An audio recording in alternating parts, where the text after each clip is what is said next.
Shalom, salam sejahtera bagi kita semua jemaat Tuhan. Selamat Advent, Tuhan kiranya senantiasa memberkati kita dan salam sehat pastinya.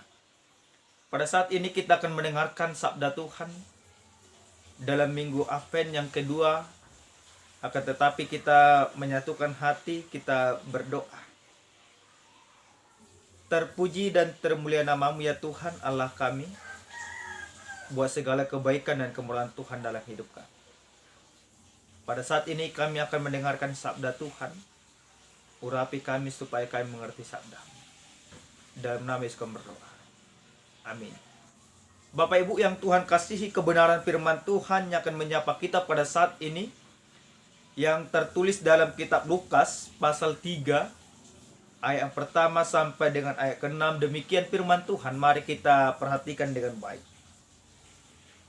Dalam tahun ke-15 dari pemerintahan Kaisar Tiberius, ketika Pontius Pilatus menjadi wali negeri Yudea dan Herodes raja wilayah Galilea, Filipus saudaranya raja wilayah Iturea dan Trakhonitis, dan Lisanias raja wilayah Abilene. Pada waktu Hanas dan Kayafas menjadi imam besar, datanglah firman Allah kepada Yohanes anak Zakaria di padang gurun.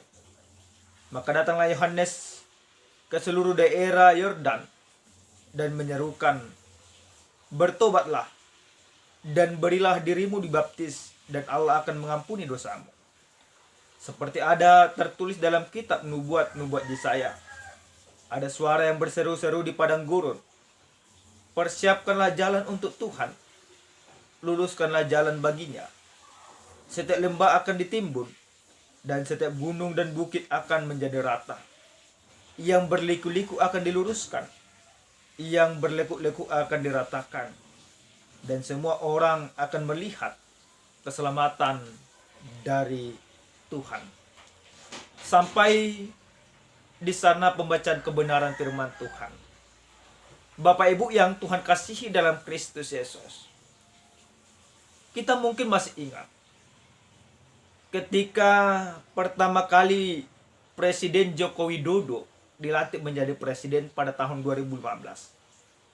Ada sebuah slogan yang selalu dia sampaikan pada saat itu, yang selalu didengungkan pada saat itu, yaitu revolusi mental. Kenapa hal itu selalu didengungkan oleh presiden, baik dalam pidato, baik dalam berita sosial, berita elektronik, berita cetak, bahkan di baliho-baliho. Di setiap sudut jalan itu selalu terpampang disebutkan revolusi mental. Bahkan untuk mewujudkan revolusi mental yang dibawakan, yang didengungkan oleh Jokowi, dia memilih orang-orang yang sejalan dengannya untuk mewujudkan revolusi mental. Jokowi melihat pada saat itu, karena sebaik apapun sebuah sistem yang ada, akan tetapi kalau mental orang yang berada di sistem itu rusak, maka sistem yang ada akan tetap menjadi rusak. Karena Jokowi juga melihat lembaga pemerintahan, lembaga agama, lembaga pendidikan, dan lembaga-lembaga yang lain pada saat itu semuanya sudah rusak. Maka untuk membuat sebuah perubahan dimulai dari hal yang kecil, yaitu perilaku pribadi lepas pribadi harus diubah terlebih dahulu. Dalam kebenaran firman Tuhan yang sampai kepada kita pada saat ini, hampir sama seperti yang terjadi dalam konteks Yohanes Pembaptis. Pada saat itu, bagaimana dalam perikop khotbah kita ini diterangkan, dijelaskan bagaimana Yohanes Pembaptis tampil ke permukaan. Yang notabene-nya dia yang hidupnya dahulu di padang gurun, jauh dari hiruk pikuk. Tuhan memanggil dia, Tuhan menyuruh dia untuk tampil ke permukaan. Kenapa Tuhan memanggil dan menyuruh dia? Karena pada saat itu juga para pemimpin-pemimpin pemerintahan yang dijelaskan dalam ayat yang pertama ini, yaitu baik Pilatus, baik Herodes, baik Filipus dan lain sebagainya, sudah tidak menjalankan fungsinya sebagaimana mestinya. Karena apa? Karena mereka menjalankan pemerintahan tidak mengandalkan takut akan Tuhan, tetapi dosa senantiasa mereka lakukan di mana-mana. Bahkan pemimpin keagamaan, yaitu yang notabene-nya imam besar yang bernama Hanas dan Kayafas, yang mengerti Taurat Musa, hukum-hukum Musa, yang mengerti kebenaran, tetapi tidak hidup di dalam kebenaran. Maka Bapak Ibu yang Tuhan kasihi dalam Kristus Yesus, Yohanes tampil ke permukaan. Yohanes menyerukan sebuah pertobatan. Pertobatan yang Yohanes serukan itu merevolusi mental mereka dan kerohanian mereka. Ada hal yang salah, ada hal yang harus diperbaiki. Maka Yohanes katakan dalam ayat yang ketiga, bertobatlah dan berilah dirimu dibaptis dan Allah akan mengampuni dosamu. Pertobatan yang diserukan oleh Yohanes ini harus diwujud nyatakan, harus dinampakkan, harus diaplikasikan dalam sebuah tindakan yang konkret, yaitu mau dibaptis. Baptisan yang Yohanes sampaikan bukanlah bentuk keselamatan. Berbeda dengan baptisan yang dilakukan oleh Yesus.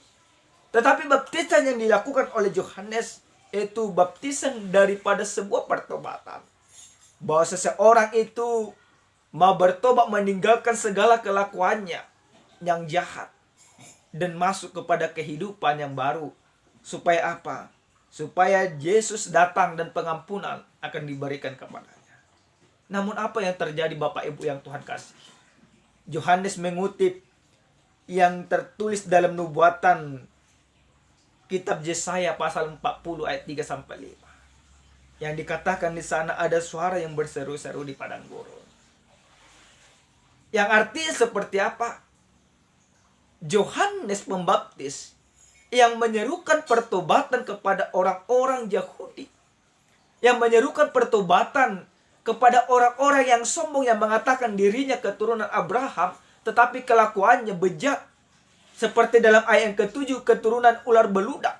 Mereka katakan bahwa mereka keturunan Abraham, tetapi Yohanes katakan keturunan ular beludak. Mereka menganggap dirinya benar.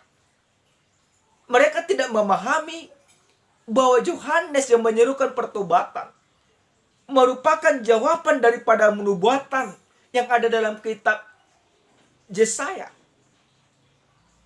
Imam besar tentu paham akan hal ini. Orang-orang Yahudi tentu paham akan hal ini. Tentu pernah mendengar yang namanya yang tertulis dalam kitab Yesaya itu. Ada orang yang berseru-seru di padang gurun. Yang dinyatakan dalam diri Yohanes. Tetapi ketika Yohanes tampil, mereka tidak berpikir bahwa nubuatan yang dalam kitab Yesaya digenapi dalam diri Yohanes. Kenapa mereka tidak bisa bertobat? Pertama, pertobatan tidak akan pernah bisa terjadi kalau seseorang itu menganggap dirinya benar. Perubahan akan terjadi kalau seseorang menganggap dirinya salah. Akan tetapi orang Yahudi, para imam, ahli-ahli Taurat pada saat itu menganggap diri mereka benar. Dan Yohanes yang notabene-nya penggenapan dari kitab yang mereka khotbahkan senantiasa, mereka anggap gila, tidak benar. Maka mereka anggap itu adalah seruan yang tidak ada berfaedah. Namun apa yang terjadi Bapak Ibu yang Tuhan kasih? Adakah orang yang mau bertobat? Adakah orang yang mau dibaptis? oleh Yohanes Pembaptis? Tentu ada. Tetapi tidak dimulai dari orang-orang besar, dari orang-orang biasa yang dipandang orang Yahudi, orang-orang biasa. Salah satunya Yesus Kristus. Kalau kita melihat dalam perikop-perikop yang lain, bagaimana Yesus dibaptis dalam pasal yang ketiga ini ayat 21. Yesus yang notabene-nya anak tukang kayu, orang biasa yang dipandang orang Yahudi, tetapi dipandang oleh Allah adalah anak Allah yang maha tinggi. Dia mau dibaptis.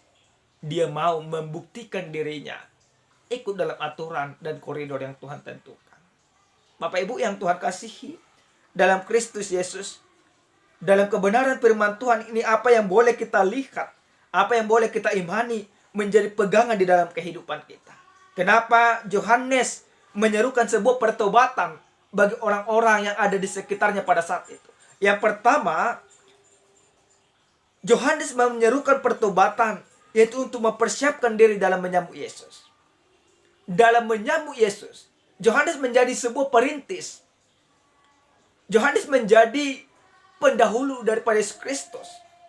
Maka ketika Yohanes Allah suruh, Allah utus, maka dia mempersiapkan orang-orang juga, orang-orang lain dalam menyambut Yesus. Supaya apa? Supaya ketika Yesus datang, keselamatan yang Yesus bawakan tidak mental atau tidak balik kepada Yesus, tetapi bisa diterima oleh orang-orang yang berdosa pada saat itu. Maka satu-satunya cara supaya melihat bahwa Yesus adalah anak Allah, pertama sekali harus ada pertobatan.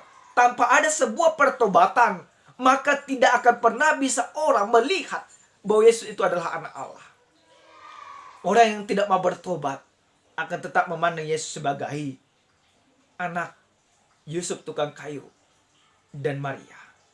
Tetapi ketika orang sudah bertobat, orang akan melihat bahwa Yesus adalah anak Allah yang membawa keselamatan bagi dirinya dan bagi dunia. Maka Yohanes katakan, bertobatlah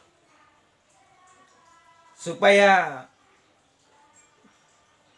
Allah mengampuni dosa. Bapak Ibu, hal yang kedua yang boleh kita lihat dari kebenaran firman Tuhan ini, sesuai dengan tema khotbah kita, bertobatlah, persiapkanlah jalan untuk Tuhan. Yang boleh kita lihat, pertobatan itu merupakan jawaban atas teguran dan mengubah hidup kepada sesuai dengan kebenaran. Bapak Ibu yang Tuhan kasihi, ketika pertobatan didengungkan, revolusi mental disampaikan, revolusi iman diwujudkan, maka harus ada sebuah perubahan yang terjadi. Maka kita juga selaku orang benar harus demikian. Ketika kita selama ini hidup kita tidak benar, hidup kita berdosa, maka Tuhan katakan sekarang kepada kita masing-masing dalam minggu Advent ini, kita diajak untuk bertobat, kita diajak untuk menerima sebuah teguran. Supaya apa? Supaya kita hidup di dalam kebenaran. Tanpa ada pertobatan di dalam diri kita, maka keselamatan yang saya sampaikan tidak akan sampai. Yang ketiga, Bapak Ibu yang Tuhan kasihi, yang boleh kita lihat dari kebenaran firman Tuhan ini, melalui firman ini kita senantiasa diajak menyerukan pertobatan, tetapi mulai dari dalam dirimu sendiri. Yohanes pada saat itu, ketika dia dipanggil oleh Tuhan, mempersiapkan jalan bagi Yesus, maka dia menyerukan sebuah pertobatan. Maka kita juga, kita harus menyerukan pertobatan, tetapi harus dimulai dalam diri sendiri. Bertobat kita, supaya apa? Supaya kita melihat keselamatan dari Tuhan. Tuhan itu sudah mau datang, Tuhan itu sudah dekat, Tuhan itu ingin bertemu dengan kita. Tetapi Tuhan tidak akan pernah bisa bertemu dengan kita kalau kita membentengi diri dengan dosa. Akan tetapi kita harus merontokkan sebuah dosa, kita harus merontokkan sebuah kejahatan, supaya kebenaran nyata bagi kita. Bapak Ibu yang Tuhan kasihi dalam Kristus Yesus, yang terakhir sekali ada sebuah ilustrasi. Ada seorang pemuda, dia orang yang taat beribadah, dia orang yang rajin berdoa. Bahkan orang yang rajin baca Alkitab. Suatu ketika dia berdoa kepada Tuhan. Ada dua hal yang dia sampaikan di dalam doanya. Yang pertama, dia berdoa kepada Tuhan supaya dia lulus masuk pegawai negeri. Tetapi yang kedua, karena pada saat itu orang tuanya sedang sakit. Dan doa dia yang kedua ini dia katakan yang paling utama. Tuhan, tidak persoalan saya tidak lulus pegawai negeri. Yang penting orang tua saya sembuh. Namun apa yang terjadi? Doa yang pertama terjawab sesuai dengan keinginan dia. Dia lulus pegawai negeri. Tetapi doa yang kedua, dia pikir dia tidak dijawab oleh Tuhan. Karena apa? Karena orang tuanya, yaitu ayahnya, meninggal. Lalu apa yang dia katakan kepada Tuhan? Dia memberontak. Dia katakan kepada Tuhan, ternyata engkau Tuhan tidak ada. Saya lulus pegawai negeri bukan bantuanmu. Itu karena usaha saya.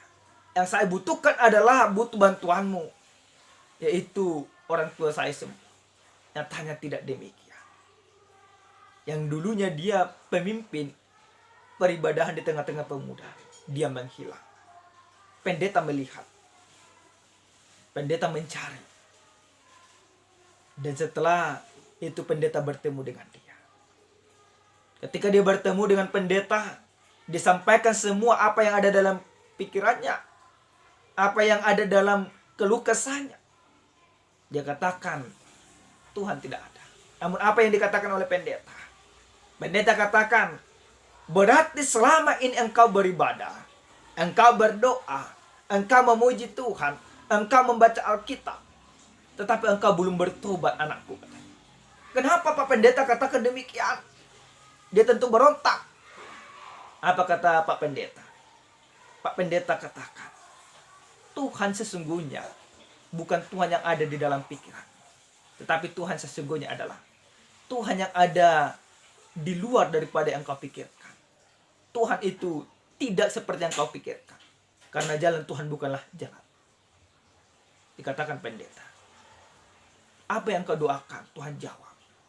Apa yang kau minta, Tuhan dengarkan. Jawaban daripada doamu yang terindah di dalam hidupmu. Apa yang terjadi pada saat ini, Tuhan tahu itu yang terindah dalam hidupmu.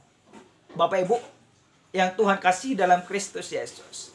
Tentu kita sering sekali seperti pemuda ini. Bahkan seperti orang-orang Yahudi. Menganggap dirinya benar, menganggap dirinya tidak perlu bertobat. Karena menganggap dirinya bahwa dia itu adalah keturunan Abraham. Akan tetapi nyatanya salah. Bapak Ibu, ya, kebenaran firman Tuhan ini kita mau dipanggil di dalam Tuhan supaya kita senantiasa bertobat, supaya kita senantiasa mempersiapkan jalan untuk Tuhan lewat sebuah pertobatan yang benar sesuai dengan kehendak Tuhan. Supaya apa? Supaya kita melihat kemuliaan Tuhan nyata bagi kita. Amin. Kita berdoa. Terima kasih ya Tuhan kami, Tuhan yang maha baik, buat segala kebaikan dan kemurahan Tuhan. Terima kasih buat firman-Mu yang sudah kami dengarkan. Biarkan kiranya kami ya Bapa hidup dalam kebenaran firman-Mu, sehingga kami senantiasa mempermuliakan nama-Mu. Dalam nama Yesus, kami siap melakukan firman-Mu. Amin. Shalom, salam sehat.